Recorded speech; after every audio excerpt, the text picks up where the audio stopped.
Apocalipse, capítulo de número 2.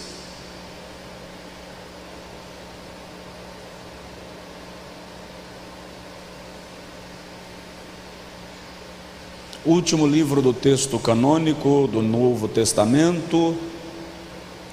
Alguns irmãos se levantaram, eu vou pedir então aos demais que puderem que também o façam, por gentileza.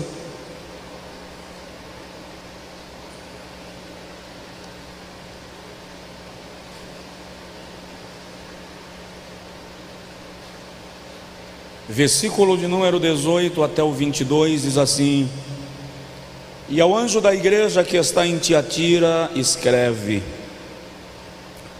Isto diz o Filho de Deus, que tem seus olhos como chama de fogo e os pés semelhantes ao latão reluzente.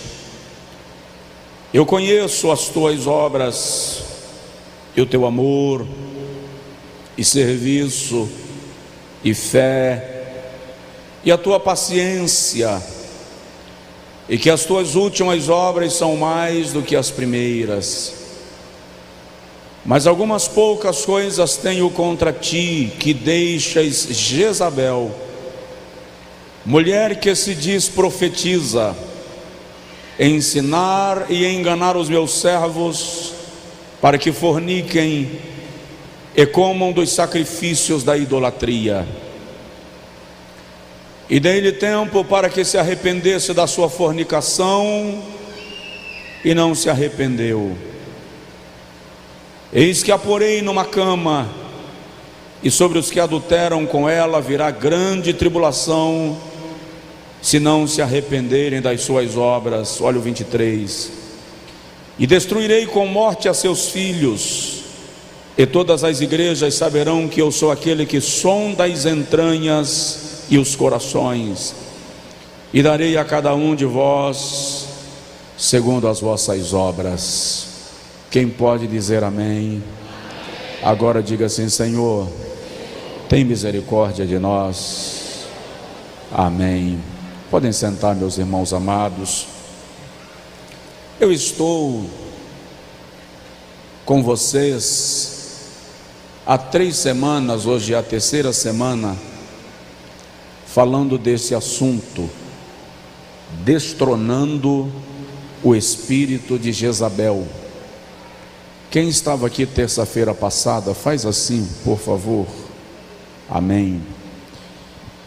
Já mencionei para os irmãos um pouco do aspecto histórico da presença de Jezabel no reino de Israel. Ela se casou com Acabe, que é rei de Israel, ou era rei de Israel, e ao contrário do que muita gente pensa, não foi Acabe quem desviou, não foi Jezabel quem desviou Acabe. Ele já era perturbado, ele já era atribulado. A Bíblia diz no primeiro livro dos Reis, capítulo de número 16, versículo 29, que ele fez o que era mal aos olhos do Senhor, mais do que todos os reis que o antecederam. E como se não bastasse, ainda tomou para si a Jezabel por mulher. Então, o casamento de Acabe com Jezabel é mais uma provocação, é o cúmulo da sua rebeldia contra Deus. Já estudamos que Jezabel, ao longo da história, ela assume as diretrizes do reino de Israel. Acabe se revela um homem fraco, enfraquecido, e Jezabel começa a dar as diretrizes do reino. Quando Acabe morre numa guerra, já no finalzinho do primeiro livro dos Reis, conforme palavra do profeta Micaías, Jezabel ainda vive aproximadamente mais 10 anos depois da morte de Acabe, e ambos morrem mais ou menos no mesmo lugar, no vale de Jezreel, digo, na mesma região. Jezabel, conforme a profecia de Elias, morre pelas mãos de Jeú, que agora é o rei de Israel, passa por cima dela com o seu cavalo, e os cães devoram a sua carne, também conforme a profecia de Elias. Ao longo da história, porém, a gente vai encontrando algumas influências que na cultura judaica, tudo aquilo que estava relacionado com idolatria, violência, tirania, prostituição cultural, passa a ter uma relação com a influência de Jezabel sobre a nação naqueles anos que ela havia reinado junto com seu marido Acabe. A palavra Jezabel literalmente significa sem nobreza, ou não há nobreza, aquela que não é nobre. Essa é a tradução do hebraico para a palavra Jezabel. Quando nós observamos o Apocalipse capítulo 2, ora lido, percebemos que há uma influência na igreja de Tiatira, e o Senhor Jesus, escrevendo para esta igreja, chama aquela influência de a presença de Jezabel. Há alguém na igreja de Tiatira que profetiza, e o Senhor denomina Jezabel. Por esta razão, ao longo da história judaica, Antigo Testamento, e ao longo da história da igreja, passou-se a compreender a influência de uma entidade maligna que estava por trás da operação do erro através da vida e da ação daquela mulher que reinara sobre Israel e que matara os profetas do Senhor. E se a gente der uma lida ao longo da história, nós vamos perceber que muitas autoridades, muitas pessoas agiram ao longo da história com as mesmas características que marcaram e marcavam a vida desta mulher. Eu disse aqui na primeira terça-feira que tudo aquilo que estava relacionado à calúnia, prostituição, idolatria, distorção do culto, falta de adoração, de submissão, de respeito à autoridade, está relacionado a esta ação do espírito de Jezabel. E a observação que estou fazendo com os irmãos é a título de discernimento, a título de compreensão. Nós precisamos identificar quando esta entidade maligna está agindo e influenciando o nosso ambiente, alguém perto de nós, ou mesmo a igreja onde nós estamos congregando. Eu disse terça-feira passada que a arma mais poderosa do diabo contra nós é a falta de discernimento. Pelo que nós lemos em Apocalipse 2, embora Jezabel, a pessoa, tenha morrido lá no Antigo Testamento, nos dias de Jeú, no Novo Testamento Jesus atribui uma ação na igreja de Tiatira com engano e com prostituição e com fornicação. Ele chama de Jezabel, dando a entender que a mesma influência estava operando, que a mesma ação estava se manifestando no seio da igreja. E esse é o cuidado que nós precisamos ter, repito, com discernimento, para percebermos quando há uma ação, uma influência deste principado maligno, que em alguns momentos da história aparece com o nome de Azira, ou Azera, ou Azerá, Astarote, ou Ista, ou Astarate. São nomes das mesmas entidades, ou da mesma entidade, que vai mudando de acordo com a civilização, com a nação que a adota. Mas lá na frente, no livro do profeta Jeremias, lá nos capítulos 7, no capítulo 44, o Senhor reclama que as mulheres de Israel estavam adorando a uma divindade que elas chamavam de Rainha dos Céus, e que os rabinos judaicos vêm identificar com a mesma operação do erro que Jezabel trouxera nos seus dias. Mas a questão agora é o seguinte: como identificar a influência do espírito maligno que operava em Jezabel, agindo nos nossos dias? Eu falei aqui na terça-feira passada sobre três ações desse principado maligno.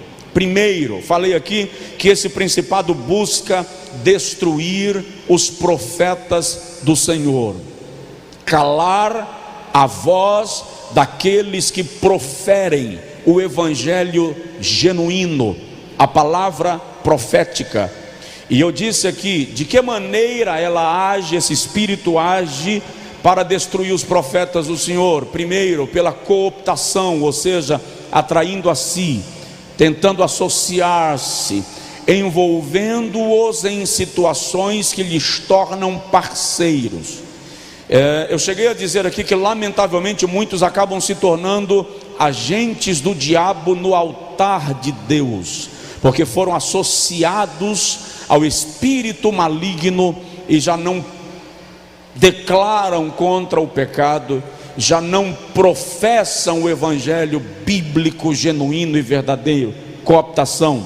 Segundo, essa entidade maligna age destruindo homens e mulheres de Deus pela destruição moral, pela calúnia, pela difamação, pela maculação das vestes daqueles que precisam estar embranquecidos para permanecerem no altar. Então, pela destruição moral e também pela destruição física, muitos ataques que vêm contra o corpo, enfermidades, acidentes, são setas diversas que o diabo lança contra os servos de Deus, e é preciso ficar muito atento e vigilante.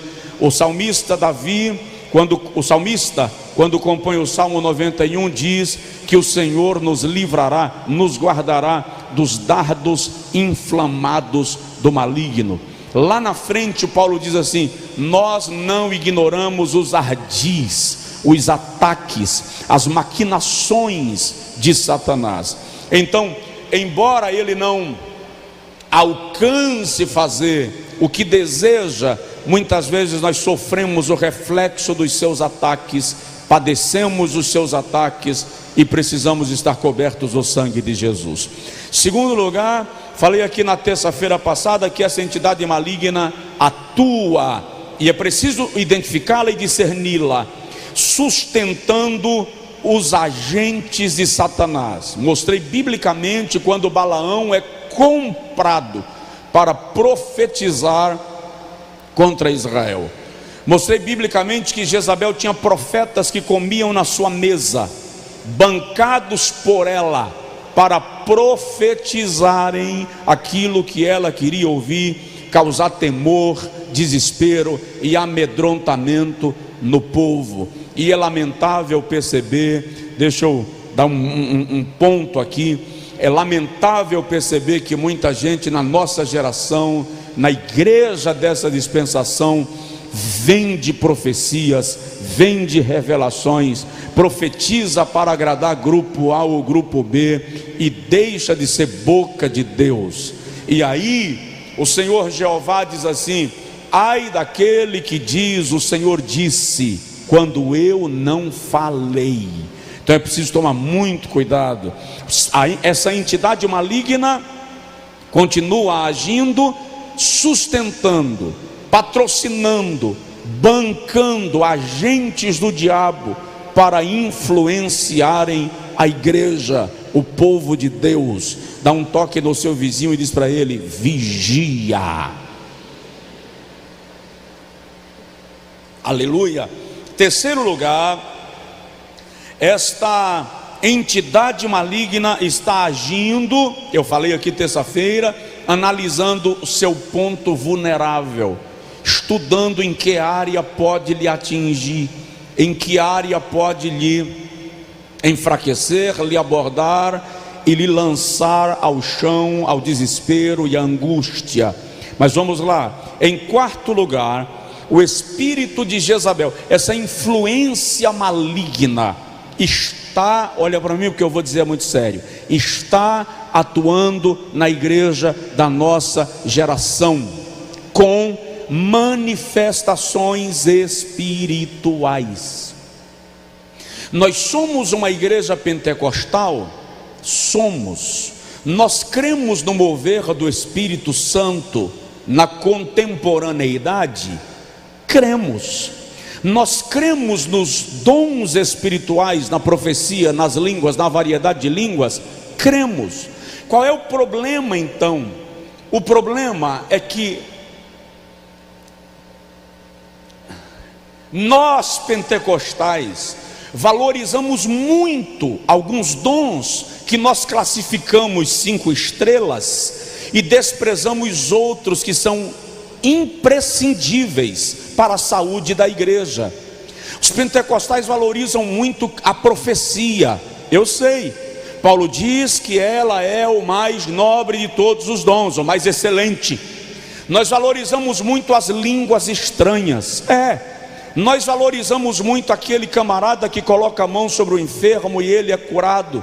Mas nós precisamos buscar insistentemente o dom de discernimento dos espíritos e o dom da palavra da ciência, bem como dom da palavra da sabedoria. Por quê? Porque o dom de discernir os espíritos vai mostrar qual é a origem do espírito que está agindo na vida do alguém. O dom da palavra da ciência vai trazer à tona aquilo que está oculto, escondido, não revelado. E o dom da palavra da sabedoria vai dar diretriz, direção para as situações complexas da igreja. Veja o que a Bíblia diz no Apocalipse capítulo 2, versículo 18 a 21, que nós lemos agora. O Senhor diz assim, a partir do versículo 18, o Senhor diz assim: eu conheço as tuas obras, eu conheço o teu amor, eu conheço a tua fé, eu conheço a tua paciência. Presta atenção, não era uma igreja apóstata, não era uma igreja desviada, não era uma igreja mundana, não era uma igreja com as características de Laodiceia. É uma igreja para quem Jesus tece alguns elogios.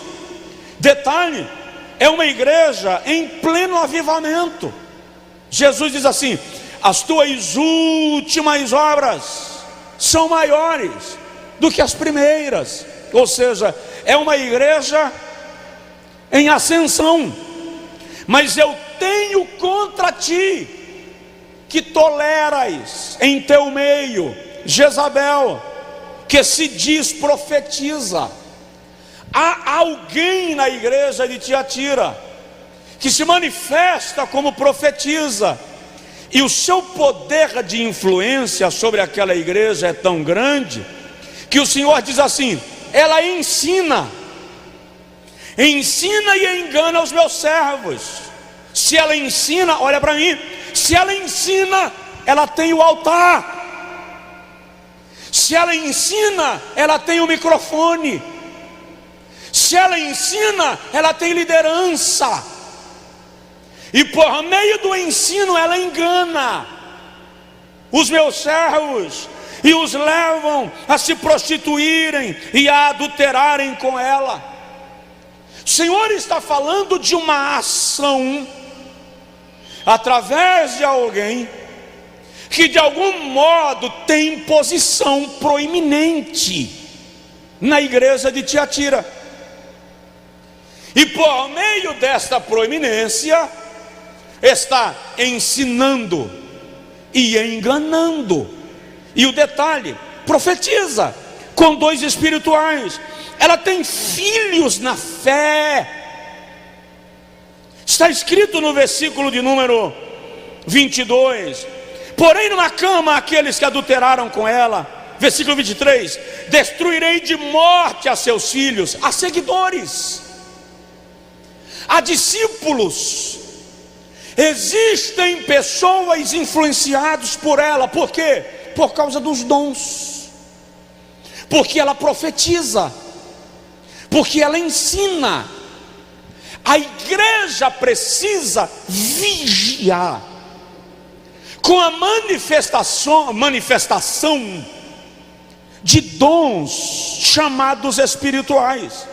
Presta atenção. Por que isso, pastor? Porque o diabo pode se utilizar de instrumentos de semelhança para enganar a igreja do Senhor. Vou lhe provar isso.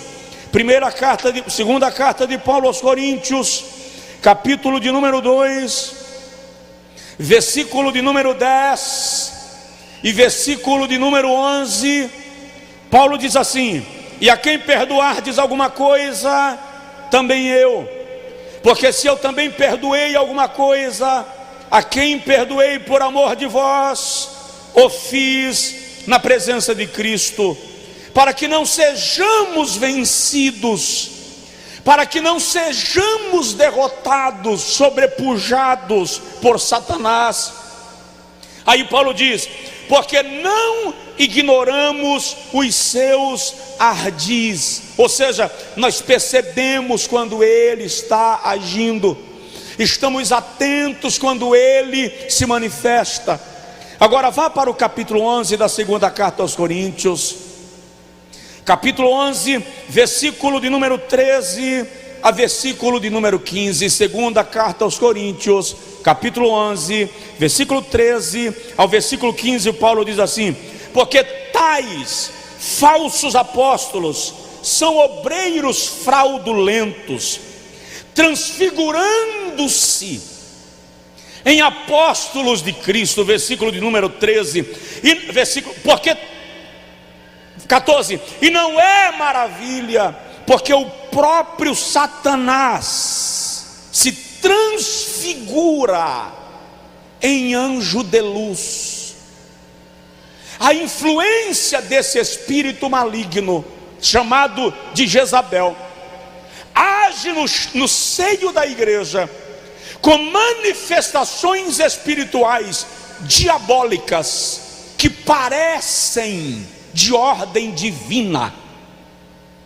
Presta atenção. Como entender, como discernir? Qualquer manifestação espiritual que chama atenção para o profeta e não para Deus é diabólica. Qualquer manifestação espiritual que honra o profeta e não a Cristo é diabólica. Qualquer manifestação espiritual que em vez de unir a igreja divide é diabólica. Qualquer manifestação espiritual que em vez de unir a família destrói é diabólica. Qualquer manifestação espiritual que prega a rebeldia e a desonra é diabólica. E é incrível como a igreja tem sido enganada com esse tipo de coisa. Vou dar alguns exemplos. Eu estava pregando numa convenção da Adonep.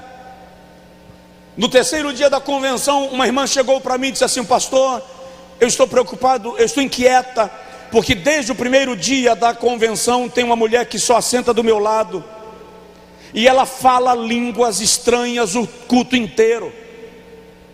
Só que é uma língua que está me dando tristeza. Eu estou entrando em depressão. Me dá uma inquietação na alma que eu não estou suportando mais. Eu disse para ela: muda de lugar. Ela disse: mas meu assento é marcado. Eu disse: então faz o seguinte, no próximo culto, se ela voltar a falar em línguas da forma que a senhora está dizendo, não diga nada, silenciosamente comece a repreender. Diga no seu espírito, comece a ordenar, dizendo: Satanás, eu te ordeno que saia daqui. Se isso é de ordem maligna, eu rejeito, eu contesto. Comece a declarar isso no seu espírito, porque olha para cá, Satanás é espírito, ele não precisa da sua voz para ouvir a sua fala. No seu espírito você declara, e o diabo, que também é espírito, não é humano, ele é espírito, ele ouve o que você clama, mesmo sem abrir a boca. É por isso que o que chega diante de Deus ou diante do diabo não é o meu louvor verbal, é a minha alma, é como eu coloco diante de Deus que chega lá. Então não adianta cantar bonito, afinado, melodioso, charmoso, extraordinário, e a alma está destonando de Deus. É preciso ter isso em mente. No meio do culto, houve um barulho lá no meio do auditório, e quando parei de pregar e alguém foi lá, aquela irmã tinha feito o que eu havia sugerido a ela, e a mulher que estava do lado dela caiu possessa de demônios. São manifestações espirituais no meio da igreja, e a igreja não consegue entender. Então, presta atenção, pode profetizar para mim, eu creio em profecia, eu creio em revelação, eu creio em visão, mas quando vier, tenha certeza que eu já estou dizendo assim: Jesus, me dá discernimento, me ajuda a entender, blinda minha alma, cerca meu coração, porque de vez em quando alguém me traz as profecias que me deixam em depressão, me deixa mal, chego em casa com febre. Quando Deus fala comigo, ainda que me repreendendo, Ele não me deprime, Ele me repreende, me chacoalha, me dá umas 2 sacudidas, mas não me leva à depressão, porque Ele me repreende não para me adoecer, mas para que eu me arrependa dos meus pecados e dos meus erros. Você tem que entender isso.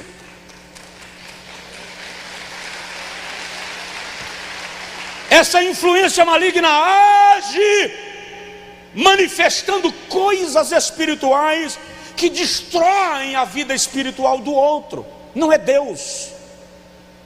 Nenhuma mensagem de Deus vem para destruir, vem para restaurar, vem para consertar, vem para repreender, vem para mudar. Vou dar outro exemplo, já contei para vocês. Fui pregar numa igreja muitos anos atrás, preguei sábado à noite, preguei domingo pela manhã e iria pregar domingo à noite. Quando terminou o culto domingo pela manhã, o pastor, ele já dorme no Senhor, sofreu um acidente.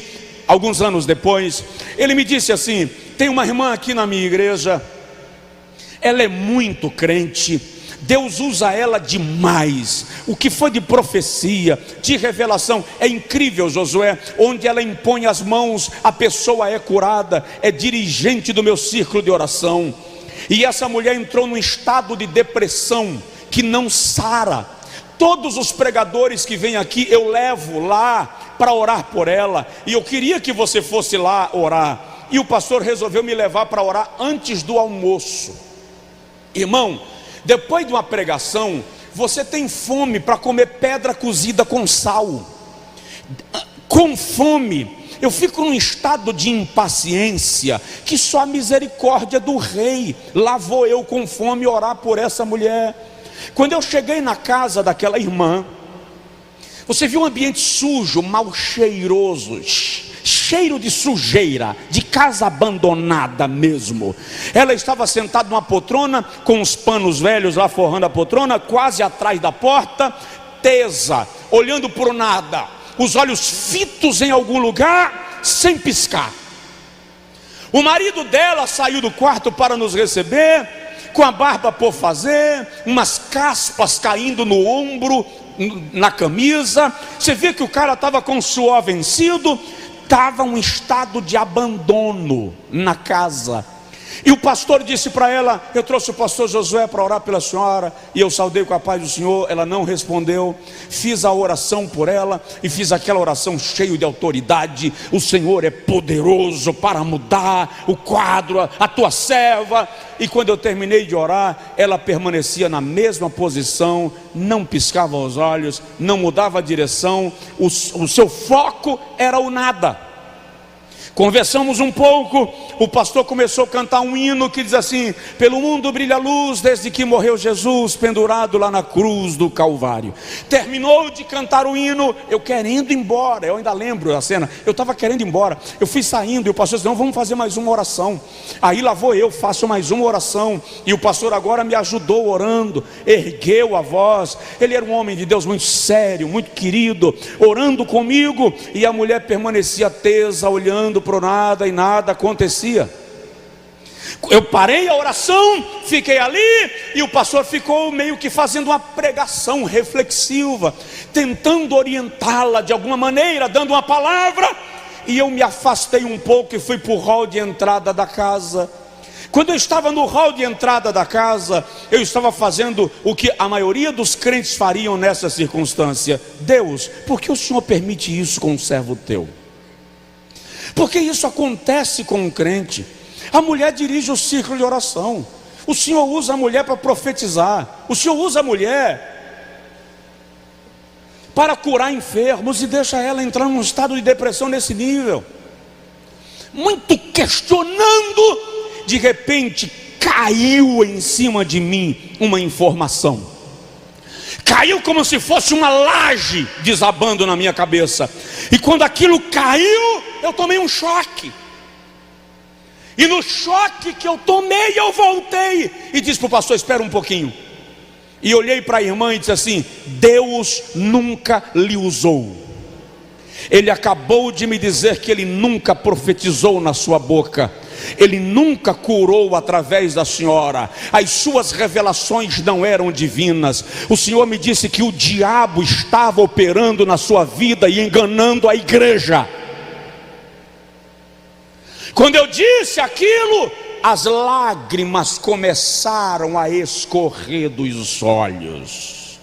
Eu ajoelhei na frente dela e disse: agora, minha irmã, fala o que foi que aconteceu, ou o diabo vai lhe levar em carne para o inferno.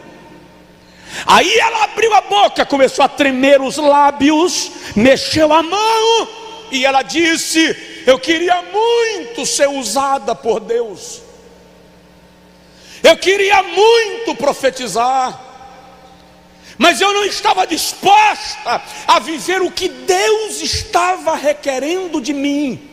E um dia, numa madrugada, ela disse: me apareceu uma entidade maligna.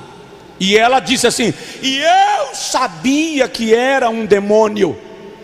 E ele me disse: eu vou lhe usar com tudo que você quer. Em troca, eu quero o seu casamento e a vida do seu filho. E ela disse assim: e eu concordei. Daquele dia em diante, ela era a profeta da cidade. Quando ela terminou de falar, eu levantei, me afastei e disse: esse assunto é com a senhora e Deus. Eu não vou orar pela senhora, eu não vou interceder pela senhora, eu vou me afastar, é a senhora quem ora. Eu vou inclusive dar uma margem de distância, porque se Deus quiser mandar um raio e lhe matar, Ele não vai me chamuscar. Se resolva com Deus. Me afastei e voltei a cantar com o pastor. Essa mulher ajoelhou e começou a clamar, e começou a pedir perdão, e começou a gritar. Ela arrancava aqueles trapos de cima do sofá velho, gemia, chorava. Enquanto ela gemia e chorava, de repente a graça de Deus tomou conta daquela sala, e ela começou a falar em línguas estranhas, agora sim, do Espírito Santo. Nós estávamos lá para discernir e sabíamos que era o Espírito de Deus que havia recebido sua oração. Enquanto ela falava em línguas, o marido dela, chorando, disse: dá licença que eu vou tomar um banho, e partiu para o banheiro. A criança começou a vomitar lá no quarto, estava doente de cama, levantou vomitando. A empregada, a irmã que estava lá ajudando, pegou a criança para auxiliar. Para a honra e glória do nome de Jesus, nós fomos almoçar mais de 3 horas da tarde, mas à noite aquela família estava na igreja dando glórias e louvores a Deus.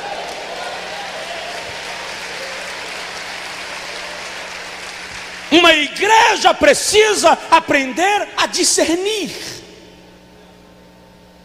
manifestações espirituais para manipular a igreja. Pastores que são guiados por manifestações espirituais, por profecias, por revelações. Esse pastor não crê, vou repetir, creio. Esse pastor não acredita, vou repetir, acredita. mas não fui estabelecido como pastor para ser guiado por profecias e revelações. Quando Deus lhe usar em profecia, eu vou receber, mas vou levar para oração, vou colocar diante dele para saber se atesta, confirma com aquilo que ele tem me dito. Então a igreja precisa discernir isto. Eu estou vendo, aliás, existem igrejas que os cultos são cultos puros, de profecias, revelações, retetese, repreprés. Para quê? No final das contas, base bíblica nenhuma, firmeza espiritual nenhuma, conhecimento de Deus nenhum. Eu vou repetir, estamos transmitindo pela internet. Esta igreja é pentecostal. Nós cremos nos dons do Espírito Santo, mas também cremos no discernimento para revelar se o Espírito vem de Deus. A Bíblia diz assim: provai se os Espíritos vêm de Deus. Dá uma provocadinha no seu vizinho, fala com ele: não se deixe enganar. Não se deixe enganar. Então, em quarto lugar, essa influência maligna está atuando nas igrejas com manifestação espiritual, mas que não é de ordem divina. Vigia. Vigia. De um camarada chegou para mim, saindo do culto, me trouxe uma profecia e disse assim: Deus manda lhe dizer 3 opções para a sua vida, e citou as 3 opções. Eu olhei para ele e disse: olha para mim. Ele olhou e disse: Deus manda eu te dizer que tu não é Natã, e eu não sou Davi, portanto vai ler a Bíblia. Não seja manipulado, preste atenção, ouça. Se Deus vai falar, ouça. Se alguém trouxe uma palavra para você, ouça, mas ouça com discernimento, ouça com inteligência, ouça com sabedoria, ouça com resignação. Se for divino, renda-se. Se for maligno, repreenda, e viva uma vida de vitória para a glória de Deus Pai. Vamos lá, quinto lugar, esse espírito de influência de Jezabel na igreja age ameaçando os servos do Senhor, trazendo pressão e ameaça. Quanta gente está exercendo liderança com o poder da ameaça? Quantas igrejas sendo conduzidas na base da ameaça?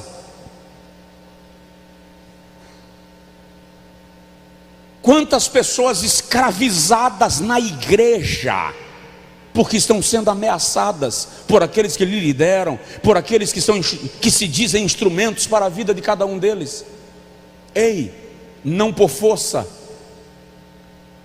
mas pelo meu espírito, diz o Senhor. Jezabel manda um recado para Elias, 1 Reis 19:2: os deuses me façam o dobro, se amanhã a esta hora eu não tiver a tua cabeça numa bandeja, se eu não fizer contigo o que fizestes aos profetas de Baal.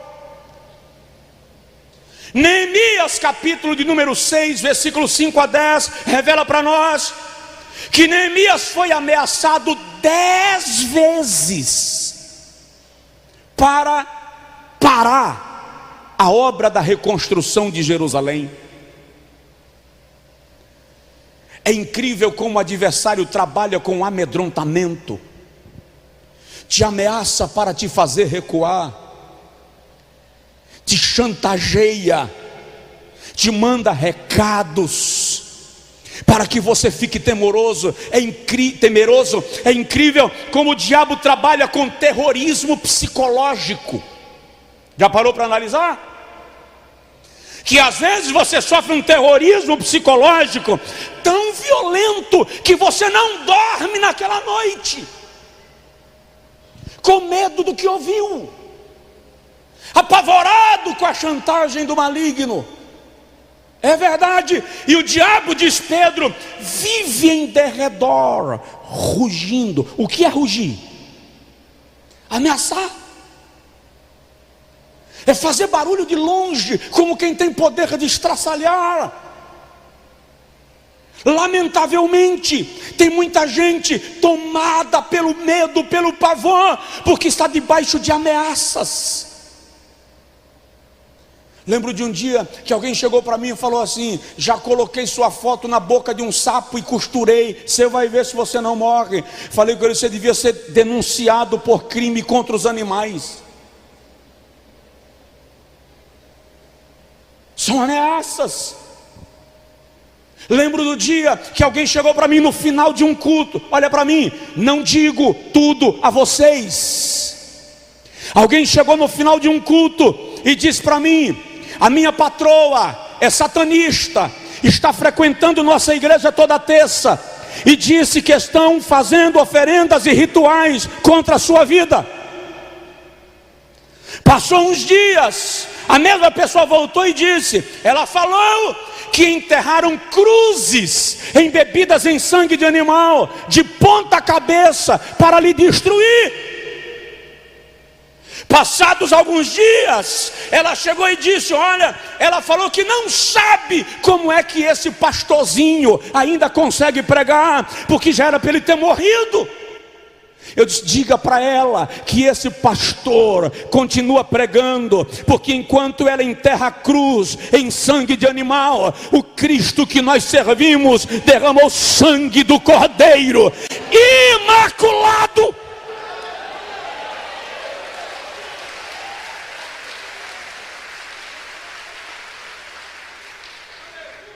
São ameaças do diabo. Para quê? Para gerar medo. É incrível que até a minha infância não se ouvia falar em síndrome do pânico. O medo que a gente tinha era de apanhar na saída da escola. De vez em quando alguém com medo de lobisomem, de mula sem cabeça.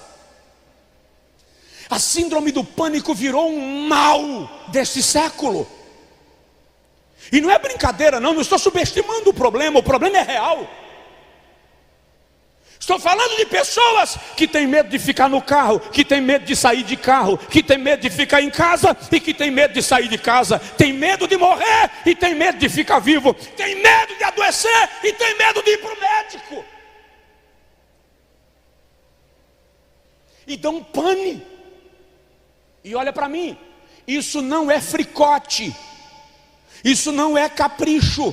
Eu tenho lidado com pessoas em estado de pânico, que é de ter misericórdia, é de pedir compaixão.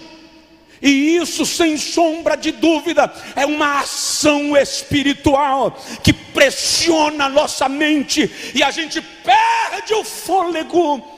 Nesta noite, porém, eu quero declarar em nome de Jesus: você que está sofrendo de síndrome de pânico, não consegue dormir, porque o pavor toma conta da tua mente, recebe nesta noite livramento, recebe nesta noite cura, recebe nesta noite vitória, graça em Cristo. O peito de Jeová se acosta à tua cabeça e você se acosta ao peito de Jeová e descansa nele.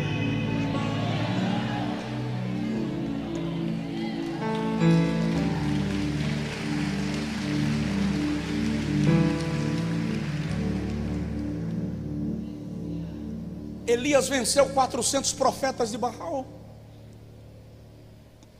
Elias venceu 450 profetisas de Azera. Olha para mim. Elias provocou o maior avivamento de Israel depois do Êxodo. Ele provocou o maior avivamento de Israel depois do Êxodo. E quando Jezabel mandou um recado, disse: amanhã a essa hora eu te terei no mesmo estado que eles. Elias foge com tamanho amedrontamento, que ele vai para o deserto. Caminha 40 dias deserto adentro e entra numa caverna com medo. Só quando Deus aparece ele consegue colocar o pescoço do lado de fora. E por que é que Deus diz assim: volta pelo caminho que viestes? Porque o Senhor está dizendo: enfrenta aquilo que te amedronta, vai ao encontro daquilo que te assusta, porque a palavra que eu coloquei na tua boca não vai cair por terra.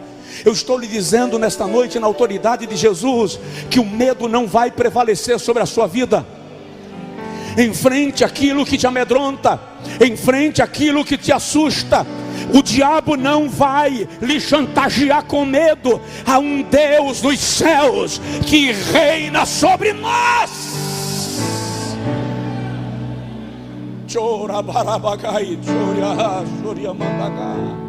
E olha,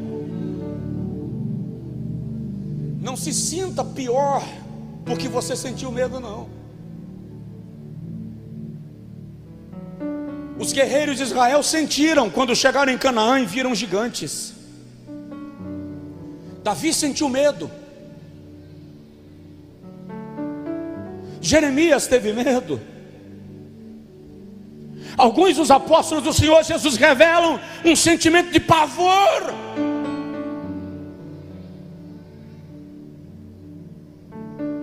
O próprio Jesus em algum momento diz assim: passa de mim este cálice, sem que eu beba. Eu já passei noites inteiras de oração, não buscando poder, buscando coragem. Eu estava com medo. Eu já voltei para a igreja de madrugada para orar, não porque eu queria poder, porque eu queria coragem. Até o Espírito Santo me revelar que Satanás estava me chantageando e eu estava aceitando a chantagem. Então, em nome do Senhor Jesus, rejeite toda ameaça do diabo. Não aceite ser escravizado em nenhuma situação pelo medo de sair do poço, porque quem te tira do poço é Jeová, que garante que você vai ficar vivo e vai sobreviver.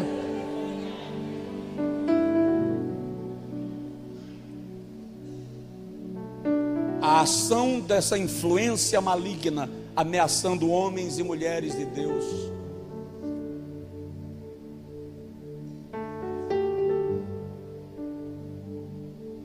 Em primeiro lugar, essa influência maligna atua destruindo homens de Deus. Segundo, sustentando agentes de Satanás. Terceiro, analisando o seu ponto vulnerável. Quarto, atuando com manifestações espirituais. Quinto, ameaçando os servos do Senhor. Sexto, e eu paro, e a gente continua semana que vem. Precisa isso, pastor? Olha para mim. Você vai discernir quando essa entidade maligna estiver agindo perto de você. Você vai identificar essas situações. E quando você identificar, repreenda, rejeite, conteste na autoridade do nome de Jesus. O espírito de Jezabel, a influência de Jezabel, dessa malignidade, está agindo, infiltrando-se no culto sagrado. Vou parar. Infiltrando-se no culto sagrado. Agora preste atenção no que eu vou dizer, porque o que eu vou falar é muito sério. E eu espero que o que eu vou falar não alcance de maneira direta ninguém que está aqui. Ninguém que esteja acompanhando este culto. Mas fato é que nem todo mundo que vem à igreja vem para adorar e para cultuar. Alguns vêm para seduzir, para influenciar e para lançar laços. Vou provar na Bíblia. Balaque contrata Balaão, Números 23. E Balaque paga Balaão para amaldiçoar a Israel que estava no vale. 7 vezes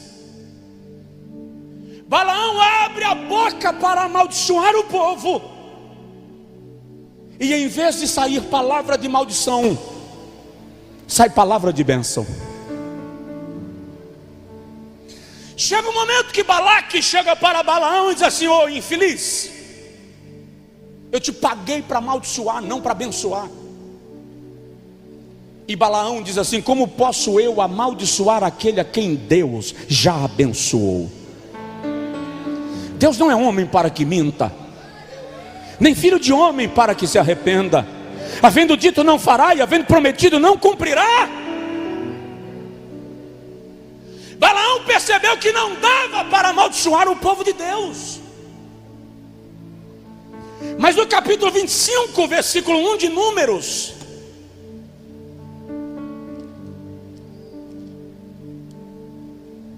a Bíblia Sagrada diz assim: os filhos de Israel estavam no vale de Sitim, e o povo começou a prostituir-se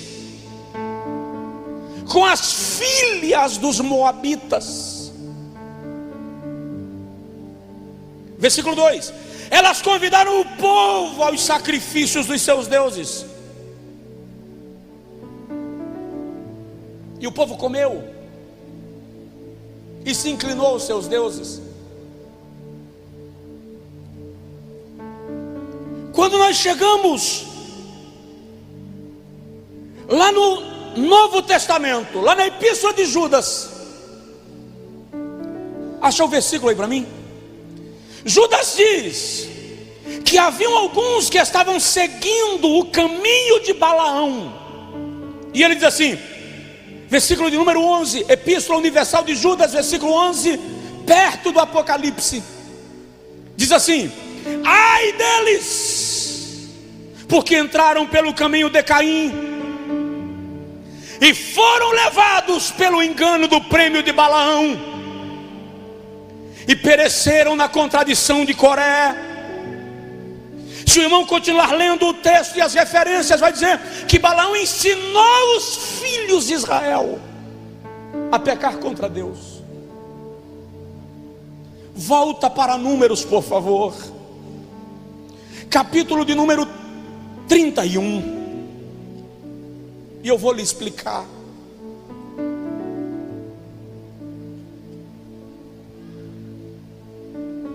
Quando Balaão percebeu que não dava para profetizar contra Israel, que todas as vezes que ele abria a boca para profetizar contra Israel, a palavra que vinha era de bênção, Balaão chamou Balaque e disse: eu não vou conseguir amaldiçoá-los, mas há uma coisa que se você fizer, eles serão amaldiçoados, independente do que eu disser. O que é?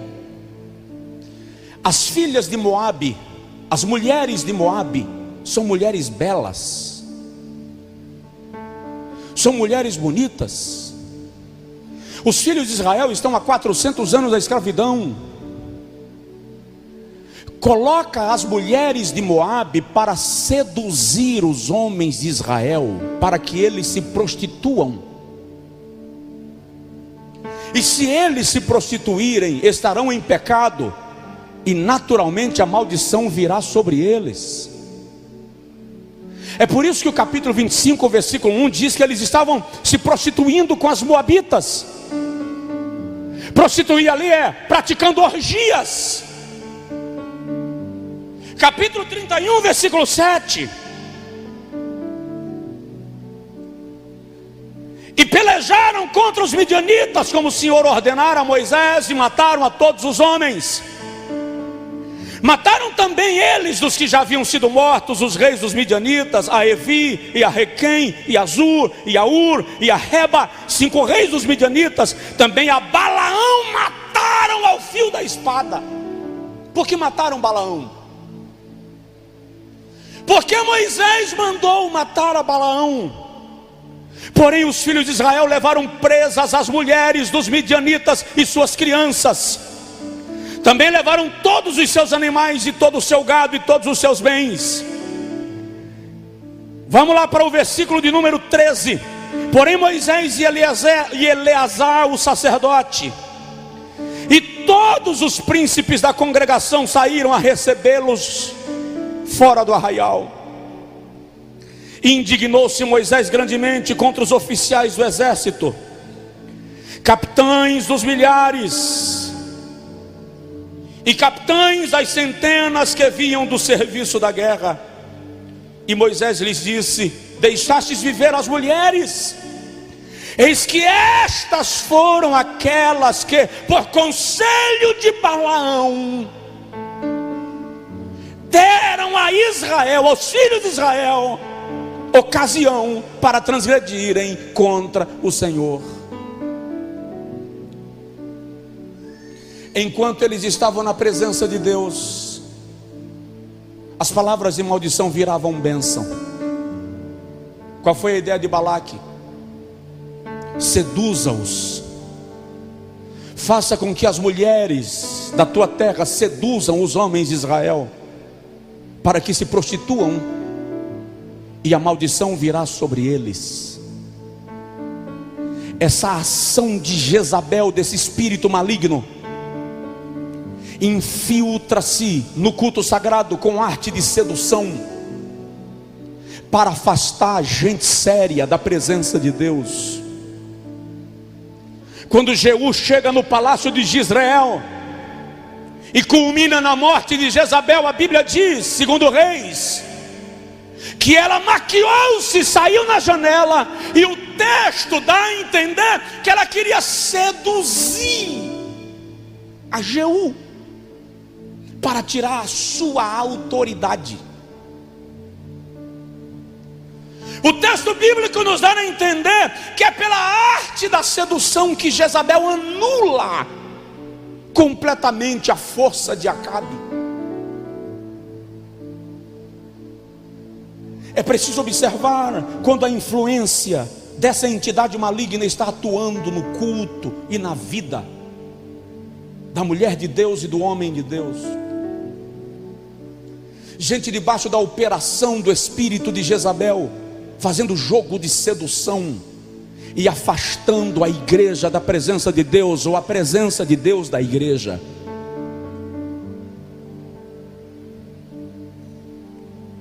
Bagunçando a ação do Espírito Santo no templo, transtornando o culto, impedindo a ação do Espírito Santo na vida e na igreja.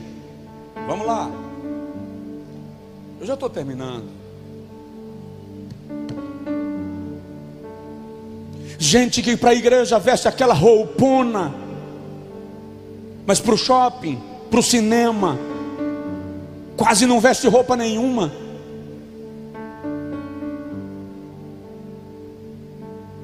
Eu estive num casamento um dia desse, de crente. Não foi um casamento, foi um aniversário. De crente, filha de crente, só tinha crente. E a pergunta que eu me fiz sobre as mulheres da nossa igreja que estavam lá, é se elas só são crentes na igreja.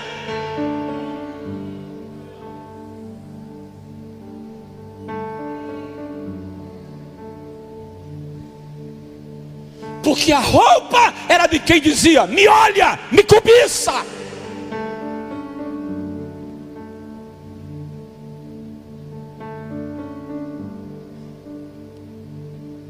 Como são suas postagens nas redes sociais?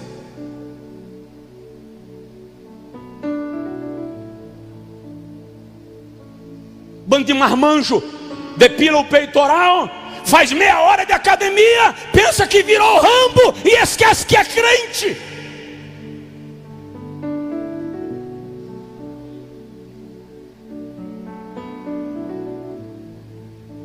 Manda eu calar a boca.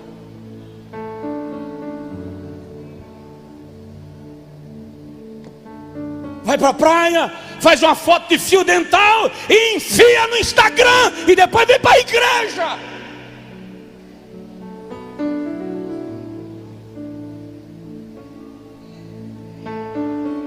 Onde vamos parar?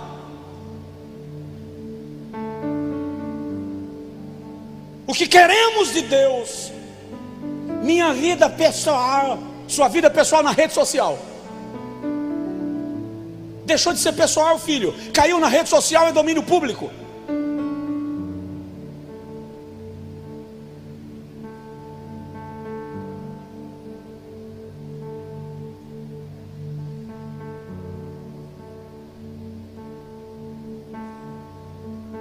Eu vou parar.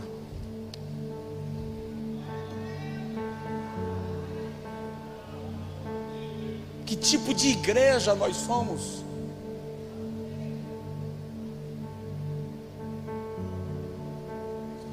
Quais os tipos de perfis que você segue nas suas redes sociais? Quais as postagens que você curte e comenta?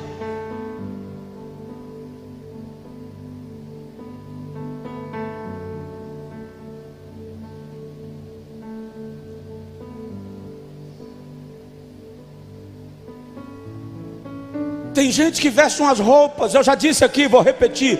Aquele troço só pode entrar a vácuo, que não entra normal. E vem para o culto.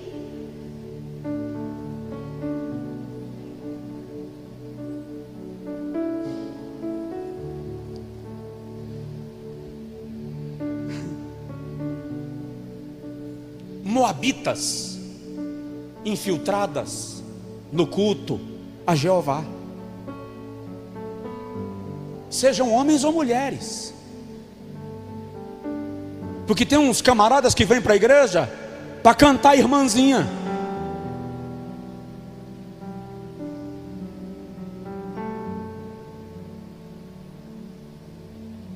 Quer vir de Minas e saia para o culto? Não deveria, mas faz um favor, senta na primeira fila não. Não é porque me incomoda não, porque alguém me treinou em algum momento que quando eu estivesse pregando, eu não deveria olhar para alguém, eu deveria olhar para o auditório. Mas eu tenho recebido depois de culto queixas e queixas.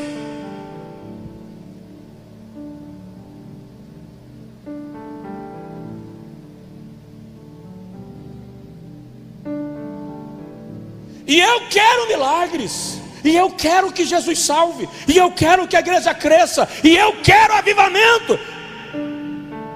Como?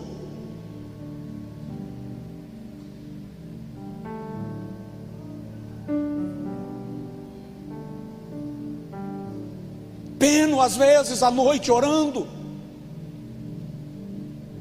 faço jejuns prolongados, mas chego aqui em cima, fico querendo trazer mensagenzinha bonitinha, para ninguém ficar constrangido, para todo mundo sair com o coração alegre, dizendo, como Deus usa meu pastor. E enquanto isso, Satanás ri da minha cara, idiota, porque eu não sou profeta o suficiente para lhe dizer que você está dando lugar ao diabo.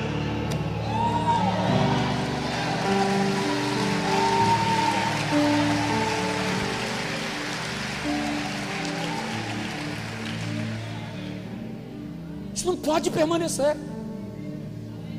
Eu quero Jesus aqui. Eu quero o Espírito Santo aqui. Eu quero gente batizada com o Espírito Santo aqui. Eu quero enfermos sendo curados aqui. Eu quero almas sendo salvas aqui. Eu quero que quem ministra aqui não tenha depressão, síndrome do pânico, dor no corpo quando termina de pregar. Ei, essa palhaçada de retaliação maligna é porque nós estamos dando lugar.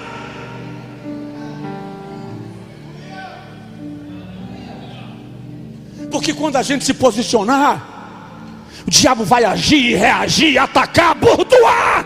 Mas aquele que habita no esconderijo do Altíssimo, à sombra do Onipotente, descansará.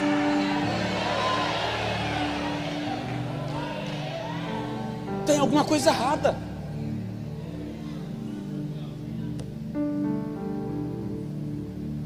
Tem mais umas coisitas para dizer, mas eu vou deixar para depois.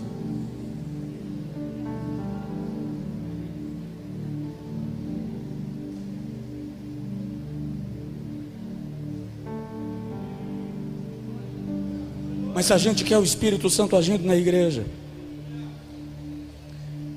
vai ter que mandar as midianitas para casa. Os midianitas, os moabitas.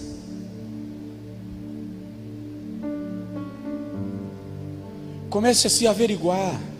Se olha no espelho, fala a verdade. Use de bom senso.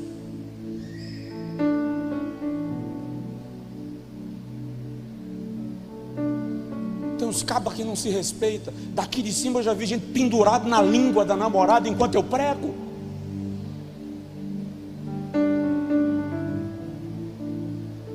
Falta de respeito, de vergonha também.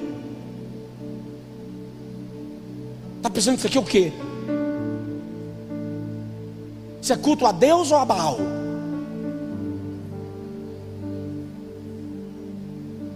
Isso aqui é casa de Deus ou templo de Astarote?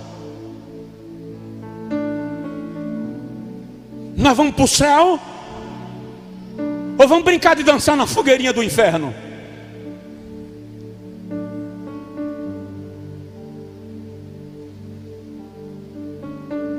Eu sei que está duro, eu sei que está forte.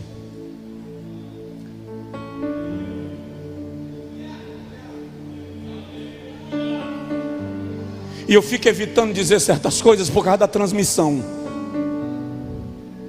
Se eu desconfiar que a transmissão está me impedindo de ser profeta na sua vida, eu corto esse trem.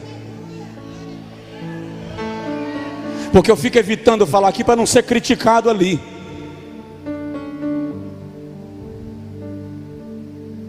Só que eu preciso decidir o que é que eu quero da vida. Eu tenho que decidir se eu quero ser um astro da internet ou um profeta. E sinceramente, eu estou orando um grãozinho de milho a mais esses dias. Eu estou jejuando um grãozinho de soja a menos esses dias. E sinceramente o que eu estou pedindo a Deus é: me faz profeta, me usa, toma minha boca, faz alguma coisa. Porque eu cansei de pregar e ter a sensação que nada muda.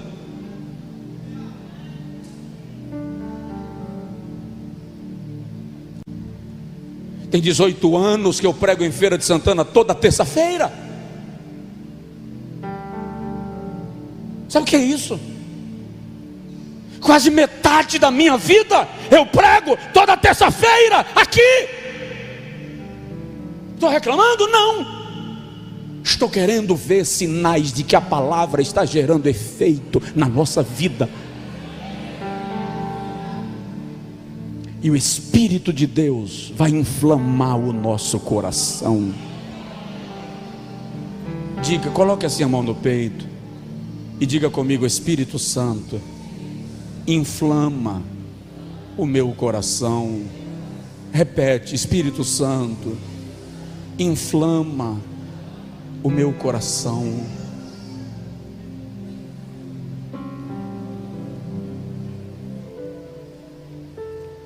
Ore comigo agora.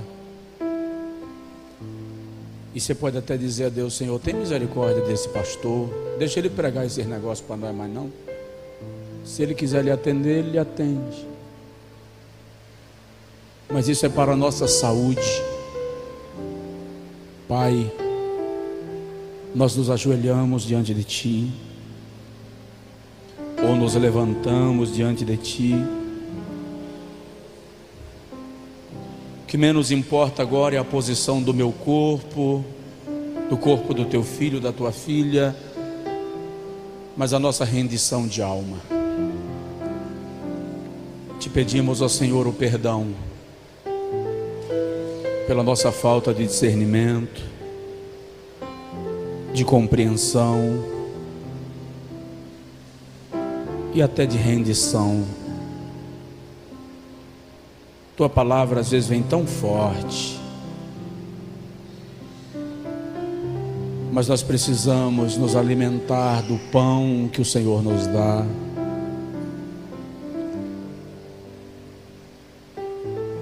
Que a voz do pregador seja contida e brade a voz do Espírito Santo. Nos dá discernimento, Senhor. Nos dá discernimento.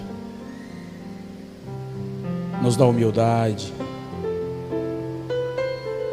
Opera em nós arrependimento.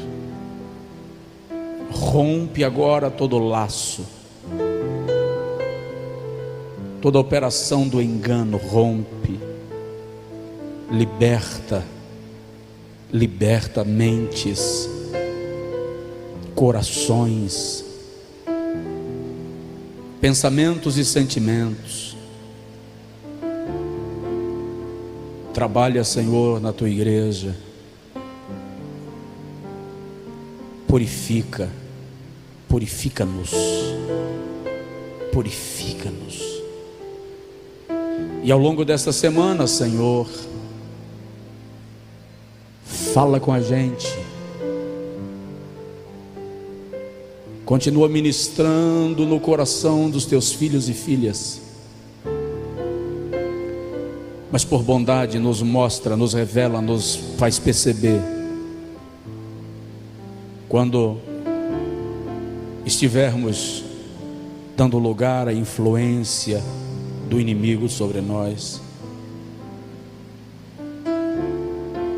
Guarda o Teu povo no Teu nome, em nome de Jesus. Se não for pedir muito, estenda a sua mão em direção à pessoa do seu lado. Não precisa tocar nela, se não for uma pessoa íntima sua, e diz para o Senhor aí com as suas palavras: guarda o meu irmão, guarda a minha irmã, em nome de Jesus.